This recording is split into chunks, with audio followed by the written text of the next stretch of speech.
Pensioners भाइयों को अपनी पेंशन जो है 7500 प्लस डीए करने का जो मांग है ईपीएस 95 पेंशनर्स भाइयों की, वह लगातार जारी है। इसी कड़ी में उन्होंने माननीय वित्त मंत्री निर्मला सीतारमण जी से मुलाकात की और अपनी मांगे हैं उन तक पहुंचाई।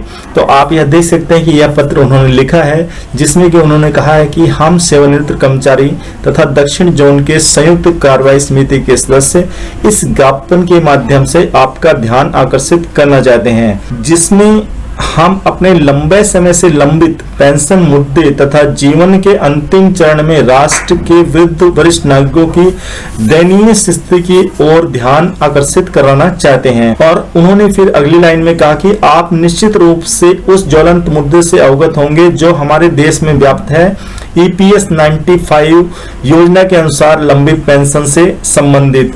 जी हाँ, पेंशनर्स भाई लगातार 8 साल से इसके बारे में संघर्ष कर रहे हैं। उन्होंने कहा कि हम याद दिलाना चाहते हैं कि हम सेवानिवृत्त लोग ईपीएस 95 योजना के तहत बिना किसी वृद्धि के सेवानिवृत्ति की तिथि से ही 341 से 2800 रुपए तक की मासिक पेंशन प्राप्त कर रहे हैं, जो कि यह एक अन्याय है। हमने रोजगार के समय ईपीएफओ को 12% अंशदान और 12% अंशदान भेजा है। नियोक्ता के 12% में से 8.33% पेंशन फंड के रूप में दिया गया, जो कि इन्होंने यहाँ पर मेंशन किया है। फिर आगे यह कहते हैं कि प्रिय महोदया, कृपया कल्पना करें कि एक सेवानिवृत्त व्यक्ति का परिवार है और उसको 384 से 2800 रुपए तक की राशि प्राप्त हो रही है।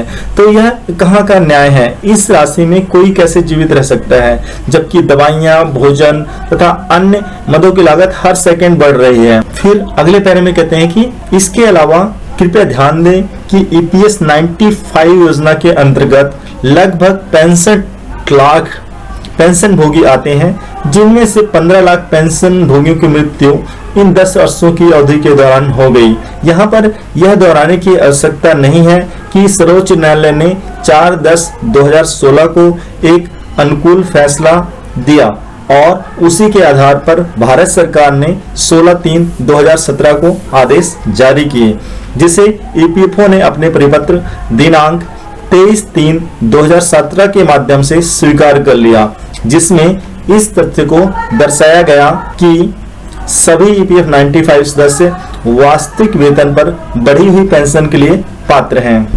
लेकिन फिर बाद में क्या हुआ? ईपीएफओ ने जल्द ही अपना रुख बदल दिया और लाभ देने से इनकार कर दिया। उन्होंने फिर पुनः परिपत्र जारी कर दिया तथा गरीब पेंशन भोगियों को मूल अधिकारों का हनन करते हुए उनके लाभ के खिलाफ विभिन्न न्यायालयों में अपील के बाद अपील दायर शुरू कर दिया।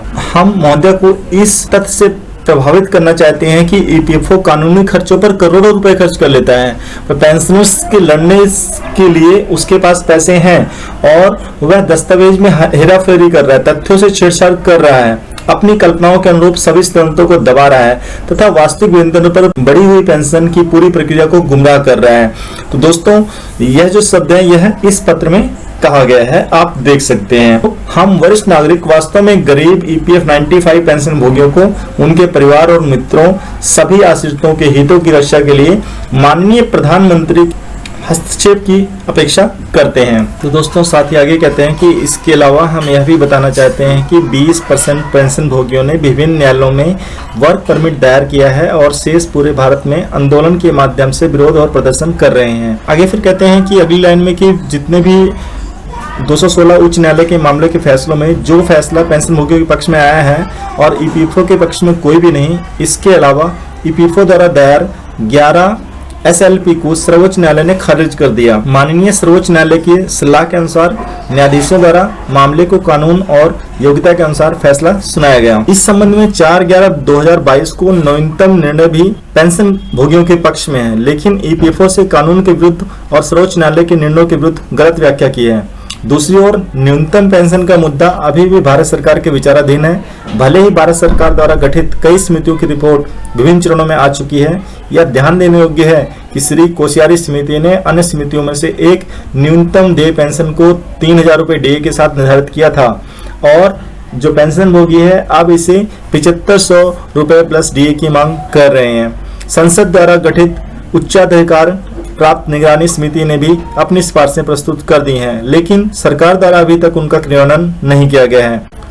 तो यह ध्यान देने योग्य बात है कि ईपीएफओ के पूर्व CFC Shri VP Joy Jason ने अपने शब्दों और सैनिटेशन के समक्ष सर्वोच्च न्यायालय के फैसलों को स्वीकार करते हुए अवमानना याचिका का जवाब में स्वीकार किया और सुप्रीम कोर्ट के आदेशों के अनुसार वास्तविक वेतन पर बढ़ी हुई पेंशन को लागू करने का वचन दिया।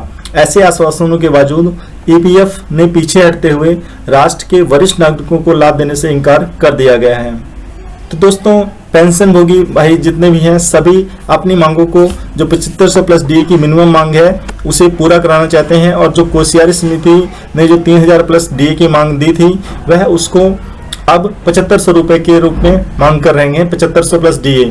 तो सरकार को इन बातों को जल्द से जल्द मान लेना चाहिए और वित्त मंत्री से यह अपेक्षा की जाती है कि वह सरकार तक इस मांग को पहुंचाएंगी और पेंशनर्स भाइयों के जो हित हैं उनको ध्यान रखते हुए मांगों को पूरा करने के लिए कार्य करेंगी।